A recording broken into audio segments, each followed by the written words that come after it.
Après le gros succès du film Batman sorti en 89, la Warner Bros. Poussait Tim Burton à enchaîner la suite. Mais ce dernier avait autre chose en tête. Il voulait adapter un conte de fées macabre qu'il avait créé et dessiné lorsqu'il était jeune. Aujourd'hui, on passe en revue ce qui deviendra la quintessence du film gothique, Edward aux mains d'argent. La première chose que l'on remarque est sa musique, composée par Danny Elfman. En quelques notes, on comprend directement le ton étrange du film. Il s'agit de l'une de ses plus belles compositions. Il s'occupera de la musique de 17 films de Tim Burton. Le film lança la carrière de Johnny Depp avec son interprétation très proche du cinéma muet, car il ne prononça que 169 mots durant le film. C'est la première des 8 collaborations entre l'acteur et Tim Burton. Le film fut tourné dans une banlieue pavillonnaire en Floride.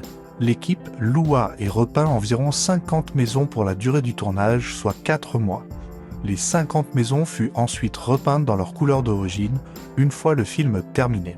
Le costume d'Edward fut confié à Stan Winston, très célèbre maquilleur et fabricant d'effets spéciaux que l'on a vu lors du précédent épisode sur Iron Man. Le costume en lui-même était en partie constitué de morceaux de tissu du canapé du premier appartement de Tim Burton. Les ciseaux ont été fabriqués bien avant le tournage pour permettre à Johnny Depp de s'y habituer. Johnny Depp d'ailleurs refusa qu'on lui rase les sourcils. Donc ce sont des prothèses qu'on lui posait tous les jours, par les équipes de Stan Winston également. Le film Edward aux mains d'argent marque également la dernière apparition de Vincent Price au cinéma. Il mourut seulement quelques années plus tard. Il laissa derrière lui une filmographie longue de plus de 100 films. Tim Burton en était son plus grand fan et ami.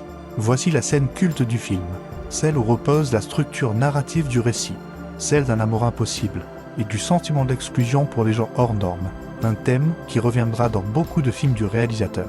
À partir de cette scène, le conte de fées prend une autre tournure et se dirigera vers une fin mélancolique et triste, qui fut étonnamment validée par la Fox qui, habituellement, imposait des happy ends sur beaucoup de productions. Mais cette fois, ils avaient compris le message et laissa le champ libre à Tim Burton. La poursuite finale est un hommage au film Frankenstein de 1931. Le pari de la Fox fut récompensé, car à sa sortie en 1990, le film récolta 86 millions de dollars au box-office pour un budget de environ 20 millions et permit à Tim Burton de s'imposer comme un réalisateur-auteur avec un univers unique dont la patte serait reconnaissable bien des années plus tard. Edward aux mains d'argent marqua le genre gothique au fer rouge et devint une pierre angulaire de la carrière de son réalisateur, un chef-d'œuvre intemporel. Allez, à bientôt pour d'autres films.